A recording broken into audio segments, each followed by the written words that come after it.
Another day, another blow for Tesla. Sales of Teslas in Europe dropped 49% in April. This is interesting because overall electric vehicle sales actually rose 34% over the same period. So it's not that Europeans aren't buying electric vehicles, they're just not buying Teslas. We're seeing steeper competition from the Chinese. Chinese electric vehicles are often cheaper and arguably more innovative than Teslas. China just announced they might be banning all Hollywood movies. That's a $7 billion law. Long-term effects of the trade war are already solidified. They're happening regardless. Chinese import tariffs were reduced from 145% to 30% for 90 days. However, basically trick you into letting your guard down. We had the astronomically high tariffs, and then we reduced them to something semi-reasonable so that people let their guard down. Okay, this just in. China has completely stopped buying liquefied natural gas from the US, but it looks like they quietly stopped 10 weeks ago. Today, $13 billion were lost from the U.S. economy because China announced it will no longer be buying U.S. soybeans. Instead, they're going to buy them from Brazil. That's about $13 billion worth of exports just gone. Hey besties, welcome back. Grab your snacks and settle in because today we're diving deep into a story that's shaking up global economics and leaving America looking like it's scrambling for answers. China is playing hardball, and not just with words, but with cold, calculated moves that are rattling Wall Street, Washington, and every corner of corporate America. From canceling dollar trades to outperforming Tesla, from banning Hollywood to weaponizing rare earth minerals, China isn't just pushing back, it's pulling ahead. So buckle up, besties. This is going to be one wild and eye-opening ride. China canceled their imports of U.S. beef over the weekend, and red states are going to be the ones hit the hardest. Nebraska, Iowa, Kansas, they just lost a very large purchaser of their agriculture. China said that they're going to be buying beef from Australia, and they're also going to start sourcing their soybean from Brazil. So Chinese imports of soybeans also cut out. And this has happened before. In the Trump administration of 2018 and 2019, China stopped purchasing agricultural products from the United States. And that put American farmers underwater to where the United States government had to write $28 billion worth of checks to send to them in aid. It was a $28 billion bailout of farmers as a direct consequence of the trade war. The supposed $150 billion that the Doge cuts saved, I would not be surprised if the government bailouts had to exceed that amount to farmers this time around. Okay, this just in. China has completely stopped buying liquefied natural gas from the US, but it looks like they quietly stopped 10 weeks ago. February 6th was the last day that liquefied natural gas from the US went to China. After that, every other ship was rejected. China buys 10% of the US's natural gas, so this is sure to be a hit to the industry. But they have put a 50% tariff on all liquefied gas coming from the US. This tariff means that it does not make sense for anyone in China to buy US natural gas. It makes it just too expensive relative to other sources of supply. Now, if this feels like deja vu, you would be right. China stopped buying US liquefied natural gas for over a year during President Trump's first term. In other words, this is not their first rodeo. China is likely to replace the lost gas from the US with gas from Australia, Qatar, and Russia. Sorry, US liquefied natural gas producers. And to all the people who were saying that reciprocal tariffs would not have consequences for the US. Yes, the fuck what? China just issued a 100% ban on all exports to the United States for precious minerals. The minerals in question: gallium, germanium, antimony. Now, where do we use those precious minerals? Oh my God, that's so funny that you would ask. Military equipment for the US. Computer chips. Phones, cars, Xboxes, PlayStations, any smart product that you have. Quite literally anything that requires a computer chip, which these days is your fucking vacuum cleaner. Batteries, battery packs, chargers,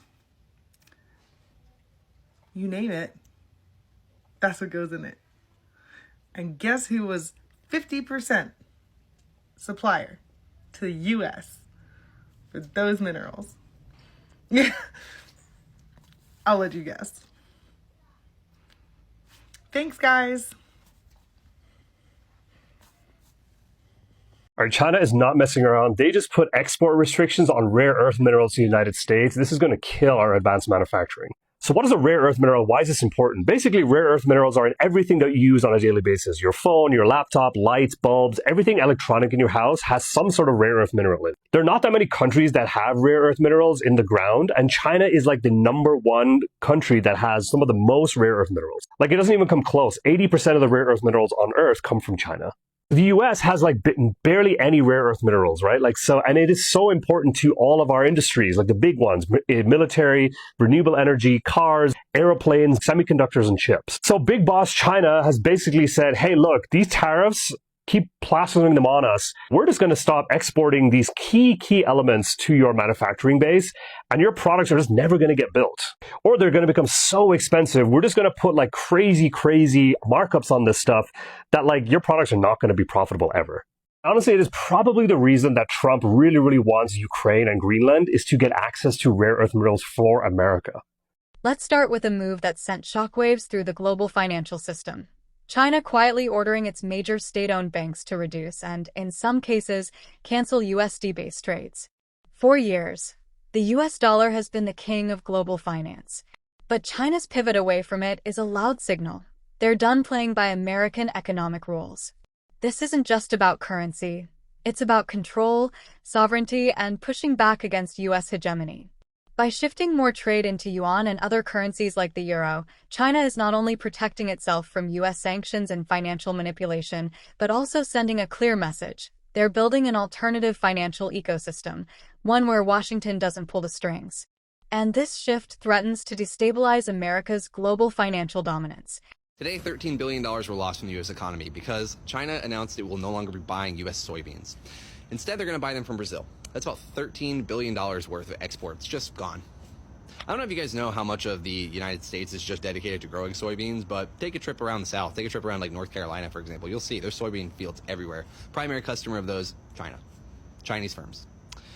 I don't think people are getting it, man. Like, even if the tariffs got canceled today, I mean, the damage is done effectively. I mean, it's going to take years for the United States to regain, if it ever can at this point, its position within the global trade infrastructure. Because global trade is only possible because of a system of handshakes, a system of trust between trading partners, where everybody trusts that the other parties in any trade deal are going to maintain the same systems and agreements for harvesting, packaging, transporting, unloading, and reselling goods between each other. And what the United States has done here over the last 90 days, it's only been 90 days, is it has said to the entire world, we cannot wrangle our worst impulses. Because we could have wrangled them, right? Congress could have stood up to Trump, gotten their stuff together, and said, hey, between the House and the Senate, we have more than enough people who are all dismayed at the dismantling of the global order, which has built all of this untold wealth in this country. So we are going to pass a bill and then use a congressional override in the event that a bill was vetoed in order to take the powers of tariffs back from the president in their unilateral ability to do so, which is how Trump is able to do what he's doing now. But they did not do that. What did they do instead? They cowered, right? They bent the knee because they're all afraid of this guy and his little minion from South Africa. And the cost they are paying, right, is the cost to their own bottom lines as private individuals, because they have investment portfolios that are also not doing too hot and will continue to not do too hot in a declining fashion, an accelerating rate of decline, I might add, the longer this goes on. And they're also selling off all of their kids' futures. You know, whatever legacy these people are hoping to leave for just themselves and their family, I mean, they're destroying it, whole cloth, right here. It's not fathomable. I mean, like the acquiescence of duty, I mean, alone, of course we know that congressional representatives don't care about duty for the most part, but the acquiescence of sense over to this little demon. I mean, it's just, oh my God.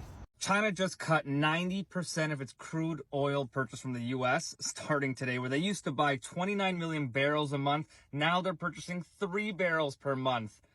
Because of Trump's tariff war with China, China is now purchasing 600% more crude oil from Canada than it ever did in its whole history. Now that we have that Trans Mountain pipeline going from Alberta down to BC, we are seeing more crude oil being purchased from China and increasing all of this workload for our Canadian border.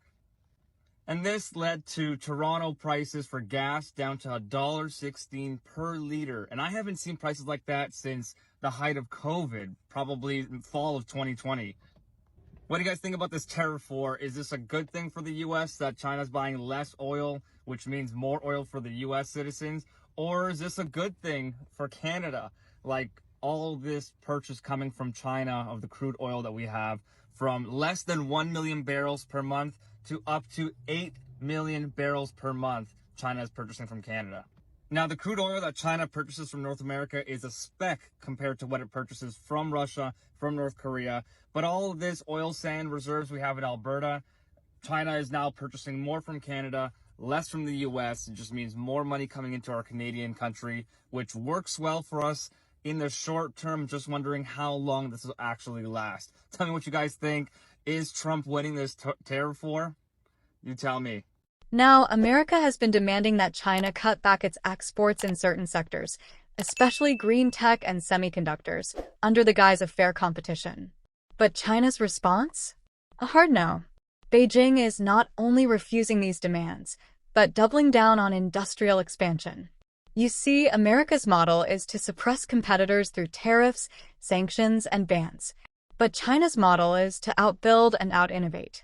Whether it's in solar energy, EV batteries, or rare earth processing, China is playing the long game. They're investing in their people, their factories, and their global supply chains, and they're refusing to let America dictate who gets to be a global industrial powerhouse. Hey, how's it going? You know, I'm really surprised at how people seem to be of the opinion that if Donald Trump just keeps up the pressure on China, that they will eventually cave and give him what he wants. They'll be coming begging him to make a deal. That's not going to happen. It can't happen, for one thing. It can't happen because China would be up shit creek without a paddle if they did. And there are reasons for that. Now, prior to the late 1830s, okay, everybody wanted to trade with China because China had all this great stuff, okay, like tea, porcelain, and silk. People wanted these things and were willing to pay generously to get them. But there really wasn't much China wanted from the outside powers. I mean, China felt we have everything we need. What could you possibly have that we would want? We'll take payment in silver. Now, the British came to the decision that, well, we can't keep paying all this silver out to China for the stuff we want from them. We'll offer them something in trade that they would like. And they came up with the idea of trading opium to China. China said, absolutely not. They weren't stupid. They had already had bad experiences with opium addiction in their country in the past, and they didn't want to go through that again. So they just told the British, absolutely not. Well, the British didn't take no for an answer. And they launched the Opium War to force China to allow them to bring opium into their country. Okay.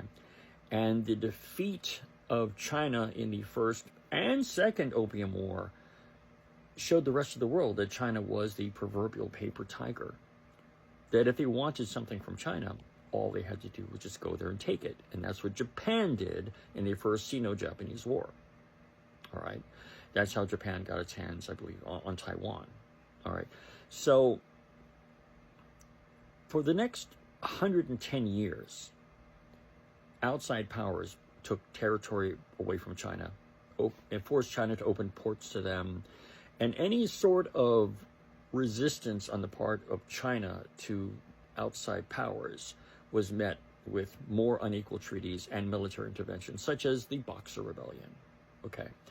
Now, China considers the end of the century of humiliation, or the 100 years of shame. It's called by various names.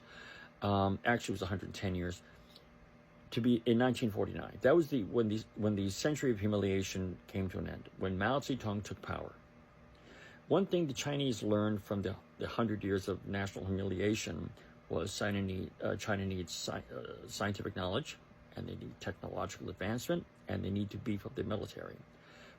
They need those things because not having those things resulted in the center of humiliation.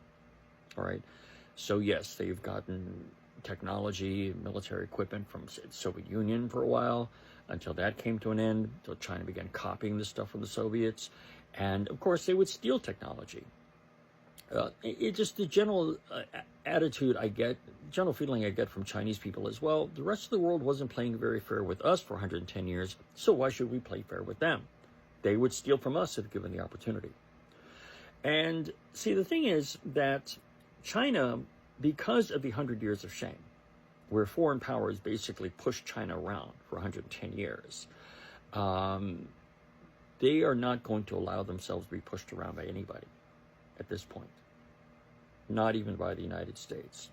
Now, they're not too worried about the British doing it again, or the French, or even Japan. But the United States is seen as a potential threat, that the United States wants its will, and what China wants is irrelevant to what the United States, as far as the United States is concerned. Okay, so if China cannot cave to the United States' demands, because then that would embarrass it in front of the world, on the world stage. Everyone would think, hey, is China still that paper tiger? And they might fear setting themselves up for future foreign intervention in their country, other countries trying to push them around again. And of course, it would result in the Chinese Communist Party potentially losing the faith of the populace. And they absolutely cannot afford to do that. They cannot. The people of China today have a much better quality of life than their grandparents did. And this is because of the Chinese Communist Party. So if the Chinese Communist Party caves to the demands of a foreign power and allows this foreign power to push it around and tell it what to do, people might lose faith in the party. They can't possibly afford to have that happen. They cannot. I mean, especially since the fact that Donald Trump is supposed to be in office only 4 years. Okay. So has the Communist Party always been good for China? Absolutely not. But today's China is not Mao Zedong's China. Not by a long shot. But I think that they are wise enough to realize the cost to caving into the demands of the United States. It would embarrass them internationally, and the Communist Party lose the faith of the people. So that can't happen. China will be in this until the bitter end. Talk to you later. Another day, another blow for Tesla. Sales of Teslas in Europe dropped 49% in April. This is interesting because overall electric vehicle sales actually rose 34% over the same period. So it's not that Europeans aren't buying electric vehicles, they're just not buying Teslas. We're seeing steeper competition from the Chinese.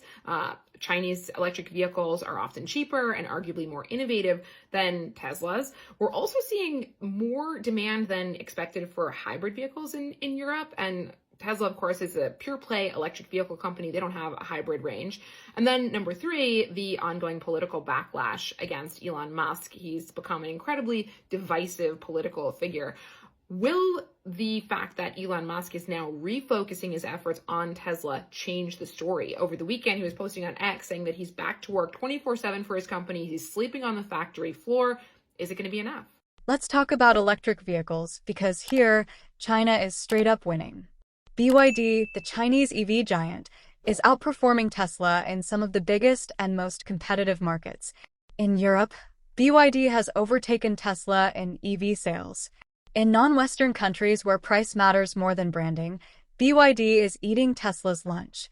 But it's not just about sales. BYD is delivering profitability, something that even Elon Musk struggles with in certain quarters. They're vertically integrated, meaning they produce their own batteries, chips, and core tech, making their supply chain more resilient and less dependent on foreign suppliers. Tesla may have started the EV race, but BYD is sprinting past, and America is watching one of its poster child companies being humbled on the world stage. China just announced they might be banning all Hollywood movies. That's a $7 billion loss. And as someone who works and writes in TV and film, let me talk about it. Hollywood soft power has clearly been waning. I want to kind of talk about why Hollywood is having such a downfall right now. So a lot of it has to do with how Hollywood has become big tech. With streaming and with subscription bases, it's now really just about how do you capture market share versus how do you create a great story. So once Netflix grabbed market share, in true capitalist fashion, then you want to create a larger profit margin. And so how do you do that? You do that like every other industry, you export your labor. So instead of the US Netflix branch investing in our US stories, American stories, it's much cheaper to pay Korea to make something, Japan, other countries. So on one hand, this is awesome because you get this incredible globalization of content with Squid Game and Crash Landing on You, Love is Blind Japan. But by not kind of gatekeeping the industry, it loosens the US's hold, our soft power, so our cultural hold globally. Because of US media, people had a desire to want to come to the US. They had a desire to want to be American, to, oh my gosh, is high school really like this? Oh, our parties really like this. The US was an aspirational pathway in a way. But now an unintentional side effect is people are now unintentionally very excited about Korean culture, other cultures around the world. So that when China will not import US culture, soft power, media, that creates a vacuum where a lot of people will then get their media from other places. And once people stop kind of falling for the veneer of US soft power, it doesn't matter how much legislation you put against people. If your mind changes, then that's more powerful than US policy. And we're already seeing it. Ne 2 is the #1 animated film of all time. I think top 5 picture of all time. And China is just getting started. So as someone who works and writes actively in this industry, it is devastating just to see the industry shrink. But I can't lie, as someone who is excited about global connection, there is excitement that we're going to finally get to really see global storytelling really come to the forefront. Long-term effects of the trade war are already solidified. They're happening regardless. Chinese import tariffs were reduced from 145% to 30% for 90 days. However, basically trick you into letting your guard down. We had the astronomically high tariffs, and then we reduce them to something semi-reasonable so that people let their guard down. And I'm not saying that you need to be walking around looking over your shoulder 24/7. I'm just saying that if you did stock up on things, or if you did anything to prepare, a lot of damage is already done. We've already seen up to a 90% reduction in imports from China, and many of those we're not going to get back. Have already found alternative options. Major strains to diplomatic relationships. Countries are partnering up and leaving the US out of the equation altogether. China's diversifying, other countries are diversifying. China has permanently canceled hundreds of millions of dollars of trade agreements. They're not coming back for them. Will have a huge impact on our economy long term. Don't go digging into your preps thinking that you're not going to need that. Still keep living your life, keep up on the news, stay informed. Try to keep that stuff you got stashed away for a rainy day. Hollywood has long been one of America's strongest soft power tools. But now, China's turning off the projector. They've started slashing the number of US films allowed into their theaters, not just because of cultural differences, but as retaliation against US tariffs on Chinese products. This is a strategic cultural blockade. At the same time, China is cutting rare earth mineral exports to the US, minerals critical to high-tech manufacturing, clean energy, and even defense tech. Without them, America's supply chains are at risk. Oh, and they're also cutting down on purchasing US crude oil. That's a big hit for American energy exports and a signal that China is ready to squeeze wherever it hurts most. These aren't random moves. They're coordinated economic jabs. China is showing that it can hit the US not just in trade, but in tech, culture, and critical resource supply. We don't care. China's been here for 5,000 years. Most of the time, there was no United States.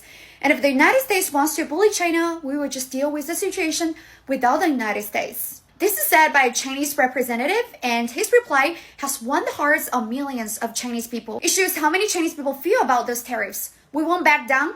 We won't kiss Trump's ass, as he says. Kissing my ass. But as an ordinary Chinese, how do I feel? I hate war of any kinds. The future is uncertain now, and that scares me. Because in the end, wars like this don't have winners, just everyday people paying the price. I read about some American small business owners who just ordered lots of goods from China, now panicking and feeling helpless over 145% of tariffs. I've got friends here in China who will lose their jobs tomorrow because their companies are many doing business with Americans. Everything is happening so fast. People don't even have time to react. It breaks my heart. Ordinary people just trying to get by shouldn't suffer because of this politics. And to the Americans, my anger isn't with you. I don't want wars between us. Our governments might fight, but let us workers, students, parents, keep talking, keep sharing stories, keep remembering that time we laughed together, traded recipes, exchanged cultural differences, or cheer the same song or dance. Bye-bye, see you next time. So let's zoom out and talk strategy. Why is China pulling ahead while America scrambles? It comes down to planning. China builds for the long term. 5-year plans, 10-year targets, decades of consistent investment in tech, infrastructure, and manufacturing. Meanwhile, America is stuck in a political circus where decisions are made on 2-year election cycles and industries are often gutted for short-term profits. American leaders are busy banning TikTok while China is rolling out national AI strategies. American citizens are juggling 3 jobs to pay rent, while China is developing AI hospitals and smart cities. And when competition gets tough, America bans Huawei, ZTE, TikTok, did. Because instead of innovating, they regulate. Instead of adapting, they block. But besties, the world isn't waiting around for America to catch up anymore. China is leading, and the future looks more Shanghai than Silicon Valley. So besties, what we're seeing here isn't just an economic rivalry, it's a shift in global power. One nation is building. The other is bickering. One is planning for the next 50 years. The other can't even plan for the next 5. Whether it's EVs, rare earths, AI, or global trade, China is taking the lead, and America is just reacting. Let me know what you think in the comments. Do you believe America can turn it around? Or is this just the beginning of a new world order? Either way, stay curious, stay informed, and don't forget to subscribe. Adios, besties.